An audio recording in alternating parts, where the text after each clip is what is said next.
Pemirsa di GSTV yang budiman, ini sekarang saya berada pas di kawahnya Gunung Bromo ini. Jadi kawahnya Anda bisa lihat kondisinya sangat dalam dan suaranya sangat gemuruh.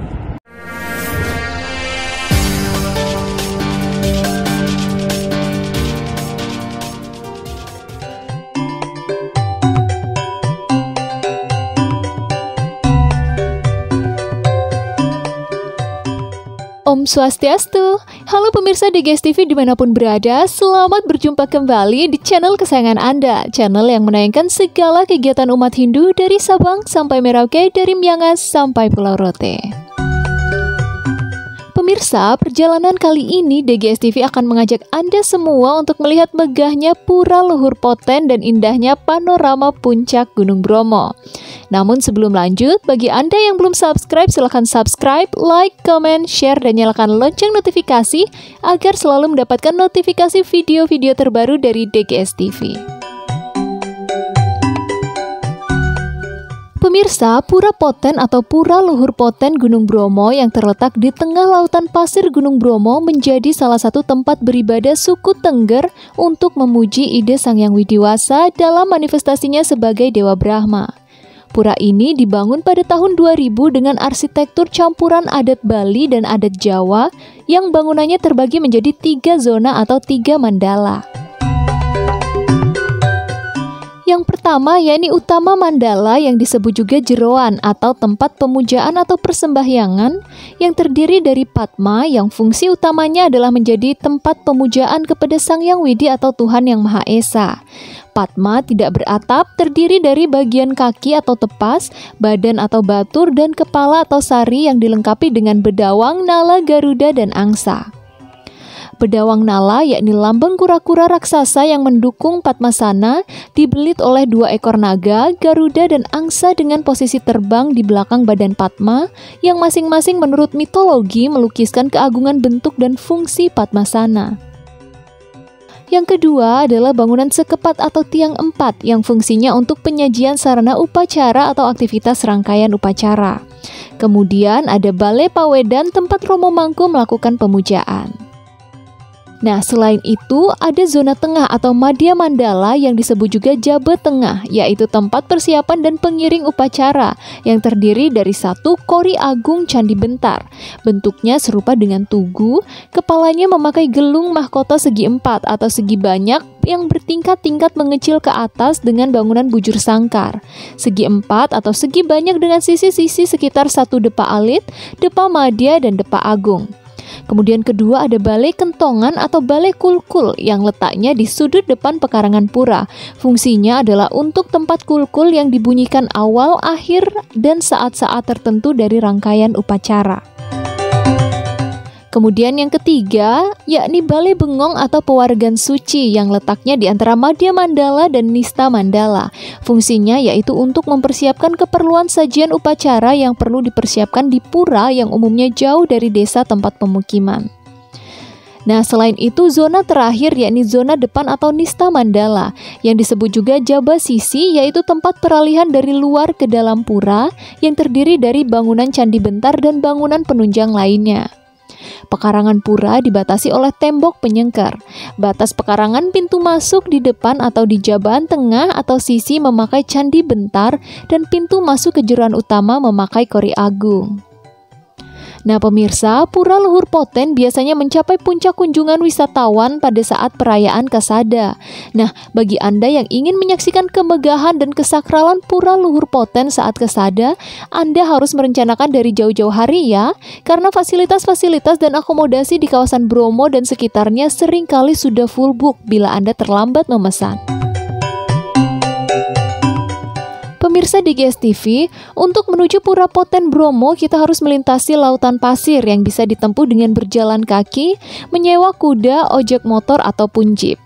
Nah, sedikit tips, jangan lupa untuk mempersiapkan masker dan kacamata untuk menghindari butiran pasir yang terbawa hembusan angin yang mungkin akan menerpa Anda. Selain itu, topi, sunblock, atau payung sebaiknya Anda sertakan juga dalam list barang bawaan Anda untuk berlindung dari terik matahari. Air minum juga jangan ketinggalan ya, dan kami sarankan memakai sepatu agar lebih aman dan nyaman. Nah pemirsa, Yuk ikuti liputan DGS TV selengkapnya.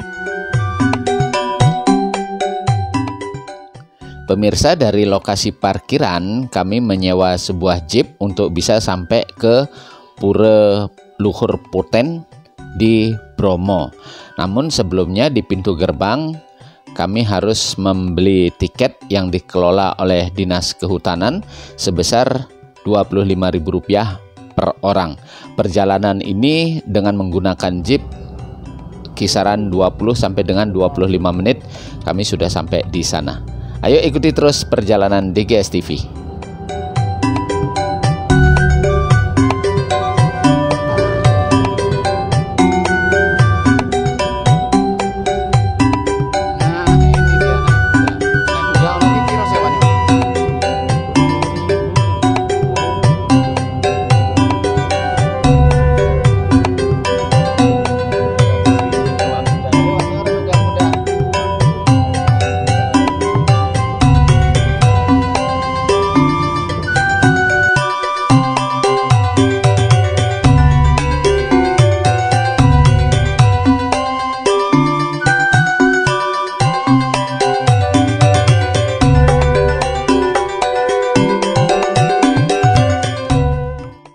Dan di sini pengunjungnya sangat ramai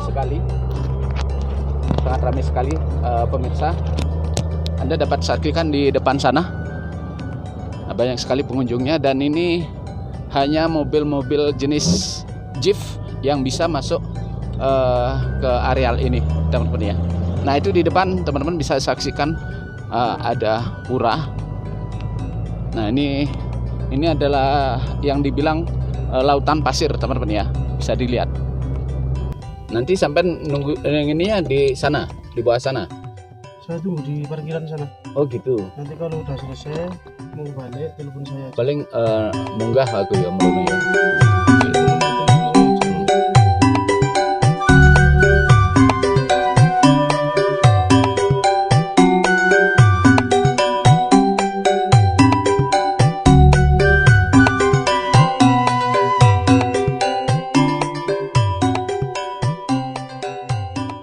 Pemirsa, walaupun kondisi hujan rintik-rintik dan semakin deras, setelah sampai kami di Mandala Utama, kami langsung menemui Romo Mangku untuk melakukan persembahyangan. Nah pemirsa DGS TV yang budiman, inilah bincang-bincang kami seputar Pura Luhur Poten bersama dengan Romo Mangku Lenarto. Om Swastiastu, pemirsa DGS TV dimanapun berada, selamat datang kembali di channel kesayangan Anda. Romo Mangku ini kan pemirsa pengen tahu sebenarnya pura ini kapan mulai berdirinya, Mang? Pura ini mulai berdirinya sejak ada penduduk suku Tengger, yang mana kita sejarahnya itu ya juga nggak tahu juga, soalnya sudah puluhan bahkan ribuan tahun sejak nenek moyang kita berada. Sudah ada pura ini? Sudah ada pura ini. Untuk pura ini sendiri, kita dulu sebelum berkembangnya Hindu di Indonesia, jadi sebelumnya kita penduduk suku Tengger asli ini menganut ajaran Siwa Buddha, yang mana Siwa Buddha itu adalah ajaran Budi Jawi. Dan saya akan naik ke sana. Nah pemirsa dapat lihat, kita akan naik melihat kawah Bromo di sana. Ini perjalanannya sebenarnya sepeda motor bisa sini, tapi tidak boleh. Ya hanya untuk mungkin warga di sini yang diperbolehkan bawa sepeda motor, atau Anda juga bisa menyewa kuda untuk naik ke sana. Jadi ini pemirsa bisa lihat nanti dari map ya, itu ada tangga. Yuk ikuti terus perjalanan DGS TV di Bromo. Semeton umat Hindu Nusantara, sekarang saya bersama saudara Kliang Banjar Satya Dharma Bandar Lampung ini dengan Pak Dewa Gede Putra. Jadi kita bertirta yatra ke Bromo, Pura Poten Bromo. Gimana Pak Dewa kesannya? Capek? Mantap. Hilang rasa capeknya. Hilang. Karena melihat nuansa eksotiknya. Tadi hujan-hujanan Gunung Bromo, walaupun tadi muspe agak kehujanan, basah-basahan lah sedikit. tapi enak ya. Cuma Sungkare, kita bisa tangkil ke Purwopoten Gunung Bromo dengan kondisi yang tetap sehat. Pemirsa, perjalanan dari lautan pasir untuk menuju ke puncak Bromo ini lumayan jauh, berkisaran antara 1000 meter ya sampai 1500 meter. Dan saya akan mencoba untuk menyewa kuda di sini. Sewa kuda di sini kisaran antara 150.000 sampai dengan 300.000, tergantung dari lamanya sewa kuda kita. Nah, di sini pemirsa, saya menyewa kuda dan tukang kudanya bilang bahwa kuda ini sanggup sampai membawa beban sampai dengan 150 kg. Jadi saya berani menaikinya, namun saya tidak berani untuk membawa berlari karena saya belum paham sekali dengan karakter kuda ini. Terus ikuti perjalanan DGS TV sampai ke puncak Bromo.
Ini sekarang saya berada di pas di kawahnya Gunung Bromo ini. Jadi kawahnya Anda bisa lihat kondisinya sangat dalam dan suaranya sangat gemuruh. Nah, ini luar biasa dalam. Dan ini pemirsa, kalau asapnya itu naik ke sini mengenai kita bisa pingsan. Jadi untuk saudara-saudara semuanya harap berhati-hati tentang asap belerang. Sapunapi kesannya niki rumahku sarang semetan sami naik ke Bromo niki. Saya baru pertama kali saya sangat kagum melihat cuaca dan kata atas di sini. Dan besok-besok lagi saya akan lebih banyak lagi mengajak teman-teman untuk biar tahu bahwa di sini tempatnya bagus sekali. Di rumahku berapa kali sebelum pergi? Mau sekali ini aja. Sekali. Dan Bapak berapa kali? Kalau saya hampir 4 kali ya, 4 kali.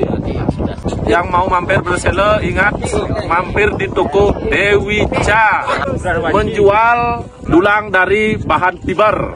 Jangan lupa di subscribe, like, comment, dan share channel DGS TV. Semua DGS TV, demikian bincang-bincang saya dengan semeton kita dari Gianyar. Terima kasih atas perhatiannya. Mugi Sumang Rahayu. Om Santi Santi Santi Om. Pemirsa, demikian informasi yang dapat kami sampaikan. Semoga bermanfaat dan dapat menambah wawasan kita semua. Pergi ke Bali, beli rambutan. Sampai jumpa lagi di lain kesempatan. Jayalah Hindu Nusantara. Om Santi Santi Santi Om.